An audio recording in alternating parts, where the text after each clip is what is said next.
السلام علیکم ورحمۃ اللہ وبرکاتہ۔ بسم اللہ الرحمن الرحیم والحمد للہ رب العالمین واشهد ان لا الہ الا اللہ وحدہ لا شریک لہ واشهد ان محمدا عبدہ ورسولہ صلوات اللہ وسلامہ علیہ وعلی آلہ وعلی اصحابہ ومن اهتدى بهدیہ واستنى بسنتہ الی یوم الدین، اما بعد۔ عن ابی امامۃ رضی اللہ تعالی عنہ قال قلت یا رسول اللہ مرنی بعمل قال علیک بالصوم فإنه لا عذر له۔ قلت یا رسول اللہ مرنی بعمل قال علیک بالصوم فإنه لا عذر له۔ رواہ الامام النسائی فی سننہ وصححہ الامام البانی رحمۃ اللہ علیہ وغیرہ من الائمہ۔ معزز ناظرین و مشاہدین و مشاہدات، آپ کے سامنے ایک حدیث پڑھی گئی ہے جو سنن نسائی کی ہے اور صحیح حدیث ہے۔ اس کی روایت کرنے والے ابو امامہ رضی اللہ تعالیٰ عنہ ہیں۔ وہ کہتے ہیں کہ میں نے کہا کہ اللہ کے رسول صلی اللہ علیہ وسلم مجھے ایسے عمل کا حکم دیجئے، مجھے عمل کا حکم دیجئے۔ اور بعض روایتوں کے اندر آتا ہے مرنی بعمل یدخلنی الجنہ، ایسے عمل کا مجھے حکم دیجئے یا میری رہنمائی کیجئے جو مجھے جنت میں داخل کر دے۔ تو آپ نے فرمایا علیک بالصوم، تم صوم کو، روزے کو لازم پکڑ لو، فإنہ لا عذر لہ، کیونکہ روزے جیسی کوئی چیز نہیں ہے۔ وہ کہتے ہیں کہ میں نے پھر کہا ہے کہ اللہ کے رسول صلی اللہ علیہ وسلم مجھے کچھ عمل کا حکم دیجئے کہ میں وہ عمل کروں۔ ایک عمل تو ہمارے نبی نے بتا دیا روزہ رکھیے، تو اور ان کی خواہش ہوئی کہ اور کوئی عمل بتائیں کہ اسے میں انجام دوں، تو پھر انہوں نے یہی بات کہی۔ تو ہمارے نبی نے فرمایا کہ علیک بالصوم فإنہ لا عذر لہ، تم روزے کو لازم پکڑ لو، یعنی کثرت سے روزے رکھو، کیونکہ روزے جیسی کوئی چیز نہیں ہے۔ یہ حدیث سنن نسائی کی ہے جیسا کہ میں نے بیان کیا، اور اس حدیث کا بقیہ بھی ہے، یا اس حدیث کے اندر جو شروع کے الفاظ ہیں وہ یہاں جو ہے نہیں بیان کیے گئے ہیں، لیکن حدیثوں کے اندر وہ آتا ہے، اور وہ شروع کے الفاظ یہ ہیں کہ ابو امامہ الباہلی رضی اللہ عنہ فرماتے ہیں۔ پہلے ابو امامہ الباہلی کے بارے میں ہم کچھ جان لیتے ہیں کہ وہ کون ہے۔ ابو امامہ الباہلی، یہ ان کا نام تھا سدی بن عجلان رضی اللہ تعالیٰ عنہ، اور یہ آخر وقت میں شام منتقل ہو گئے تھے، اور ملک شام ہی میں ان کی وفات ہوئی۔ سن 86 ہجری میں ان کی وفات ہوئی ہے۔ 91 سال کی ان کو عمر ملی۔ انہوں نے صلح حدیبیہ میں شرکت کی اور جنگوں کے اندر شرکت فرمائی، اور صلح حدیبیہ میں اللہ کے رسول صلی اللہ علیہ وسلم کے ہاتھ پر درخت کے نیچے باقاعدہ بیعت کی تھی، جس کا ذکر اللہ رب العالمین نے قرآن مقدس کے اندر کیا ہے۔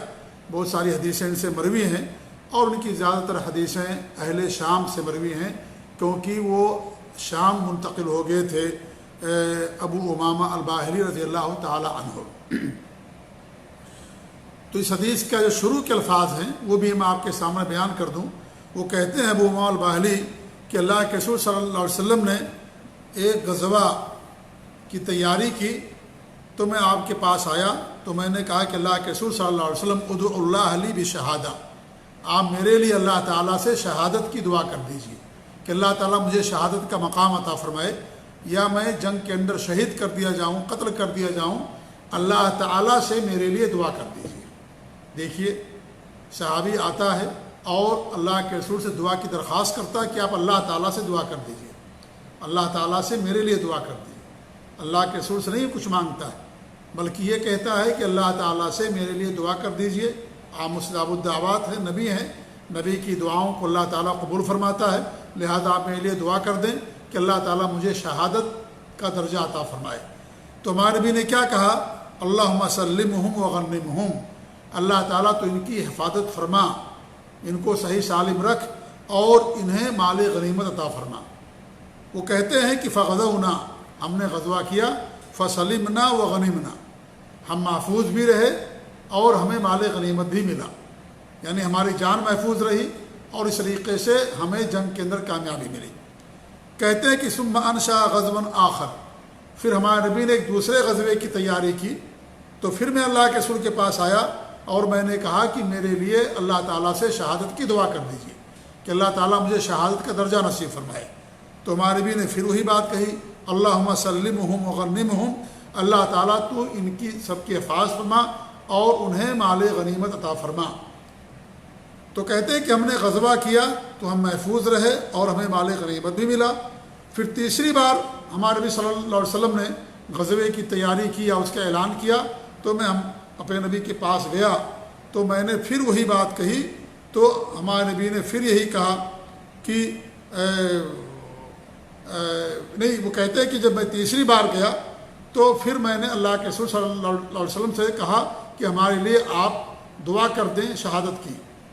تو کہتے ہیں کہ ہمارے نبی نے پھر یہی بات کہی، اللہم سلمہم غنمہم، کہ اللہ تعالیٰ تو ان کی حفاظ فرما اور اس طریقے سے انہیں مال غنیمت عطا فرما۔ تو کہتے ہیں کہ میں آپ کے پاس 3 مرتبہ آیا، تینوں بار آپ نے اسی بات کہی۔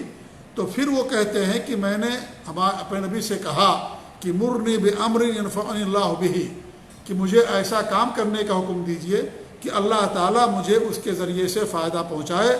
تو ہمارے نبی نے فرمایا کہ علیک بالصوم فإنہ لا مثل لہ یا فإنہ لا عدل لہ، تم روزے کو لازم پکڑو کیونکہ روزے جیسی کوئی عبادت نہیں ہے۔ آپ ذرا دیکھیں کہ 3 مرتبہ انہوں نے اللہ کے رسول صلی اللہ علیہ وسلم سے شہادت کے لیے درخواست کی، دعا کی، اور ہمارے نبی نے ان کے لیے دعا کی کہ اللہ تعالیٰ تو انہیں ان کی حفاظ فرما، ان کو مال غنیمت عطا فرما۔ یہ حدیث ہمارے نبی کے لیے یعنی آپ کی نبوت کی مصداق ہے، کیونکہ ابو امامہ الباہلی رضی اللہ تعالیٰ عنہ جنگ میں ان کو وفات نہیں ہوئی، موت نہیں ہوئی، بلکہ بستر پر ان کی وفات ہوئی۔ حالانکہ وہ شہادت کی تمنا لے کر کے ہمارے نبی کے پاس 3 مرتبہ آئے، اور جب ہمارے نبی نے انہیں یہی کہا کہ تمہیں غنیمت ملے اور اس طریقے سے تمہاری حفاظت ہو، تو انہوں نے کہا کہ ہم نے تیسری بار یہ کہا کہ اللہ کے رسول صلی اللہ علیہ وسلم مجھے ایسا عمل بتائیے جو مجھے جنت میں داخل کر دے۔ تو ہمارے نبی نے فرمایا تم روزے کو لازم پکڑو، تم روزے کو لازم پکڑو۔ اس حدیث کے راوی فرماتے ہیں کہ ابو امامہ الباہلی کے گھر میں دن میں دھواں نظر نہیں آتا تھا، بہت کم دکھتا تھا دھواں، اور جب دھواں دکھتا تھا دن میں تو ہم یہی سمجھتے تھے، لوگ یہ سمجھتے تھے کہ کوئی ان کے گھر پہ مہمان آیا ہوا۔ یعنی اس طریقے سے ہمارے نبی صلی اللہ علیہ وسلم کی اس حکم کی اور آپ کی اس وصیت کی انہوں نے پاسداری کی، اس پر عمل کیا۔ اور ہمارے نبی کی وصیت صرف ابو امامہ الباہلی کے لیے نہیں ہے بلکہ ساری امت کے لیے، ہر شخص کے لیے۔ آپ دیکھیں صحابہ کرام کا شوق اور جذبہ کہ اللہ کے رسول صلی اللہ علیہ وسلم سے آپ جب ان کے پاس آتے تھے تو ان سے نیک اعمال کی درخواست اور سوال کیا کرتے تھے، اور ہمارے نبی صلی اللہ علیہ وسلم ان کو رہنمائی فرمایا کرتے تھے۔ شہادت کی تمنا لے کر کے آئے کہ اللہ تعالیٰ سے آپ دعا کر دیں کہ اللہ تعالیٰ مجھے جنگ کے اندر موت دے دے، میں اللہ کی راہ میں قتل کر دیا جاؤں۔ لیکن ہمارے نبی نے ان کے لیے جو دعا کی اللہم سلمہم وغنمہم، اس کا مطلب یہ ہوا کہ آپ کو اللہ رب العالمین وحی کے ذریعے سے بتایا کہ یہ شہید نہیں ہوں گے اور انہیں جنگ کے اندر موت نہیں آئے گی بلکہ بستر پر مریں گے، وحی کے ذریعے سے اللہ رب العالمین نے آپ کو بتایا۔ اس لیے ہمارے نبی صلی اللہ علیہ وسلم نے 3 بار ان کے لیے یہی دعا فرمائی۔ پھر نیک عمل کی درخواست کی، کوئی ایسا عمل بتائیے، اب شہادت کا درجہ تو شاید مجھے نہیں ملے گا، یہ مقام مجھے نہیں ملے گا، اور لہٰذا آپ مجھے ایسا عمل بتائیے جو ہمیں جنت کے اندر داخل کر دے۔ تو ہمارے نبی نے فرمایا تم روزے کو کثرت سے رکھو۔ جب یہ وصیت سنی ہمارے نبی صلی اللہ علیہ وسلم کی تو اس وصیت کی انہوں نے پاسداری کی اور روزہ رکھا انہوں نے ہمیشہ۔ دن میں بہت کم ان کے گھر کے اندر دھواں نظر آتا تھا، کھانا نہیں پکتا تھا دن کے اندر، یعنی اس قدر پاسداری کی۔ اور یہی ایک مومن سے مطلوب ہے کہ اللہ کے رسول صلی اللہ علیہ وسلم کی کوئی حدیث، قرآن کی کوئی آیت، کوئی عمل معلوم ہو تو اس کے اوپر ہمیں اور آپ کو عمل کرنا چاہیے۔ صحابہ نے عمل کر کے دکھایا، وصیتوں کی پاسداری کی، اس کا خیال رکھا اور اس پر مرتے دم تک عمل کرتے رہے۔ لہذا ہمیں بھی، ہمارا بھی شیوا اور دستور ہی ہونا چاہیے۔ یہاں پر 2 سوال ہے۔ پہلا سوال تو یہ ہے کہ ہمارے نبی نے فرمایا کہ روزے جیسی کوئی عبادت نہیں ہے یا کوئی عمل نہیں ہے، تو کیا روزہ سب سے بہتر عمل ہے؟ کیا روزہ سے بہتر کوئی عمل نہیں ہے؟ کیا توحید سے، نماز سے، زکوٰۃ سے بھی زیادہ یہ؟ اور ظاہر یہاں پر نفلی روزہ مراد ہے، یہاں پر نفلی روزے مراد ہیں، تو کیا نفلی روزہ سب سے زیادہ بہتر عمل ہے؟ تو اس کا جواب یہ ہے کہ نہیں، یہ ہمارے نبی نے جو فرمایا ہے اس کا مطلب حصر نہیں ہے کہ تمام اعمال میں سب سے بہتر عمل روزہ ہی ہے، ایسا نہیں ہے، بلکہ اس کا مفہوم یہ ہے کہ تمام جو اعمال ہیں دین کے اندر ان میں ایک بہتر عمل روزہ بھی ہے، یہ حدیث کا مطلب ہے۔ حدیث کے اندر حصر نہیں ہے کہ روزے جیسی کوئی عبادت نہیں ہے، یعنی روزہ سب سے بہتر عمل ہو گیا، گویا کہ توحید سے بھی زیادہ اور ایمان سے بھی زیادہ، نماز سے بھی زیادہ، زکوٰۃ سے بھی زیادہ، حالانکہ ایسی بات نہیں ہے، بلکہ یہاں پر مراد یہ ہے کہ جو بہت سارے نیک اعمال ہیں انہی میں سے ایک نیک عمل کیا ہے؟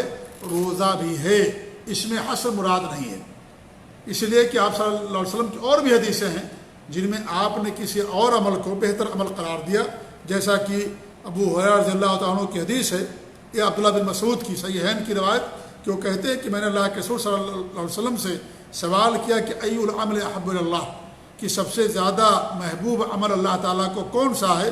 تو ہمارے نبی نے فرمایا کہ الصلاۃ علی وقتہا، نماز کو اس کے وقت پہ پڑھنا۔ پھر کہتے میں نے پوچھا اس کے بعد کیا ہے؟ تو ہمارے نبی نے فرمایا بر الوالدین، والدین کے ساتھ حسن سلوک سے پیش آنا۔ وہ کہتے پھر میں نے پوچھا اس کے بعد کیا ہے؟ کہا الجہاد فی سبیل اللہ، اللہ کی راہ میں جہاد کرنا۔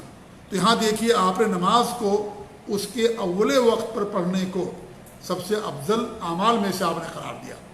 تو اسی طریقے سے یہاں پر بھی روزے کا معاملہ یہی ہے کہ روزہ نیک اعمال میں سے ایک نیک عمل اور بہتر عمل ہے، اس کا مطلب حصر نہیں ہے کہ روزہ ہی سب سے بہتر عمل ہے اور اس کے مقابلے میں کوئی عمل نہیں ہے۔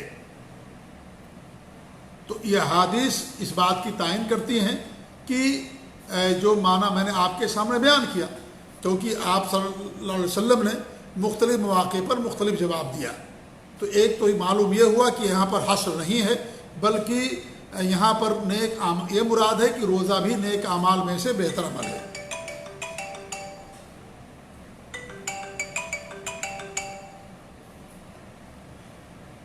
اور دوسرا مطلب یہ ہوتا ہے کہ سوال کرنے والے کی حالت کی رعایت کی جاتی ہے، جو سوال کرنے والا ہے اس کی حالت کی رعایت کرتے ہوئے باقاعدہ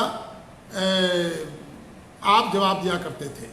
آپ دیکھتے تھے کہ سوال کرنے والا کیسا ہے، اور جب آپ کو اندازہ ہوتا تھا تو اس کے مطابق آپ جواب دیا کرتے تھے۔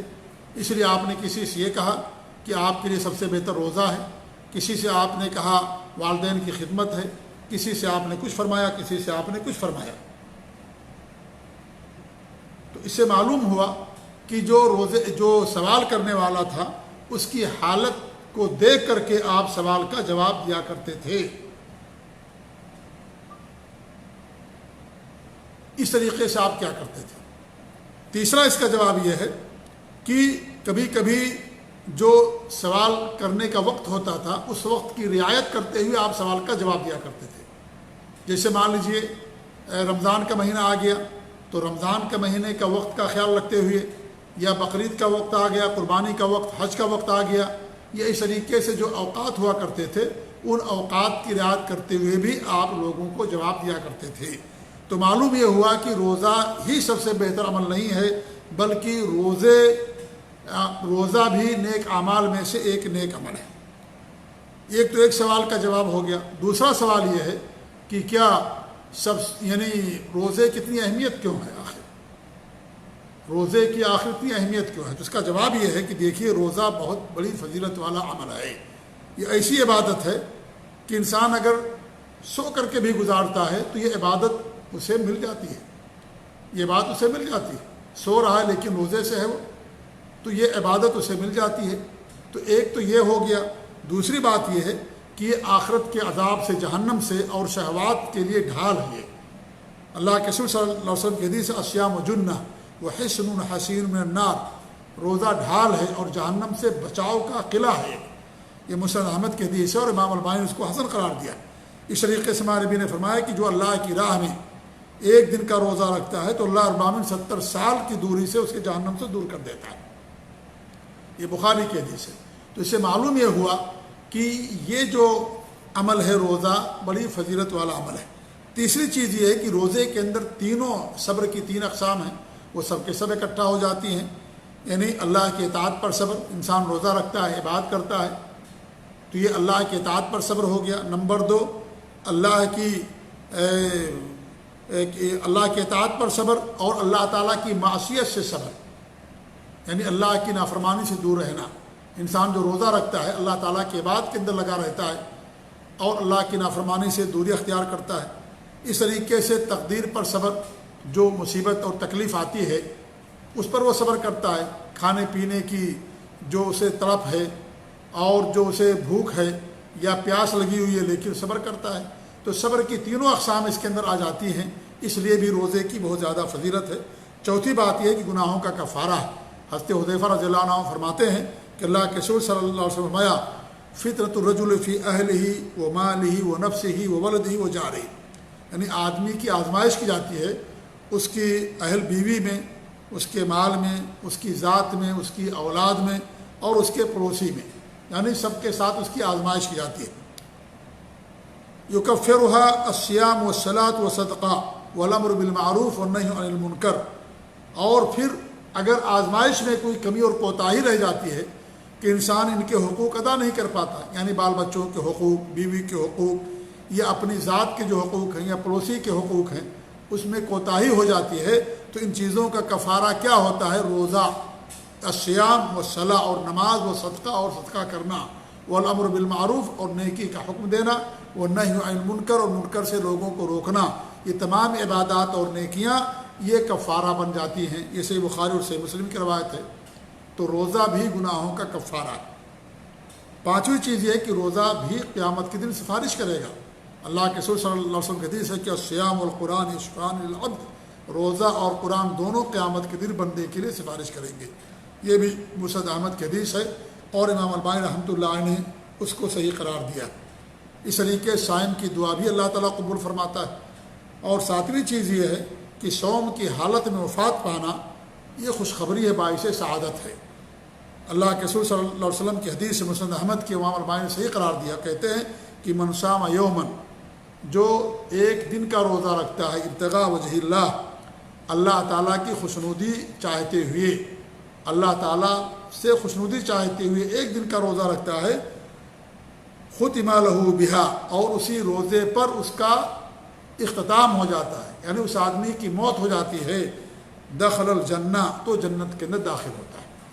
اس طریقے سے ایک دوسری روایت ہے کہ من ختم لہ بصیام یوم، جس آدمی کا اختتام کسی دن کے روزے پر ہو جائے، یرید بہ وجہ اللہ، اس روزے سے اللہ تعالیٰ کی خوشنودی چاہتا ہے، اللہ تعالیٰ کے چہرے کا دیدار کرنا چاہتا ہے، خوشنودی چاہتا ہے، ادخلہ اللہ الجنہ، تو اللہ تعالیٰ اسے جنت کے اندر داخل کرتا ہے۔ یہ بھی صحیح روایت ہے، امام البانی نے اس کو صحیح قرار دیا ہے۔ تو روزے کی حالت میں وفات پا جانا یہ جنت میں داخلے کا ذریعہ اور سبب ہے۔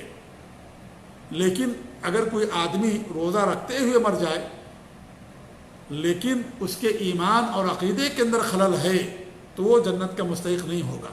لہذا اسی حدیثوں کا مطلب ہمیشہ انسان کو یہ سمجھنا چاہیے کہ جو عام شرطیں، بنیادی شرطیں ہیں جنت میں جانے کے لیے، توحید خالص اور شرک سے دوری، ان تمام چیزوں سے کو اپنانا ضروری ہے۔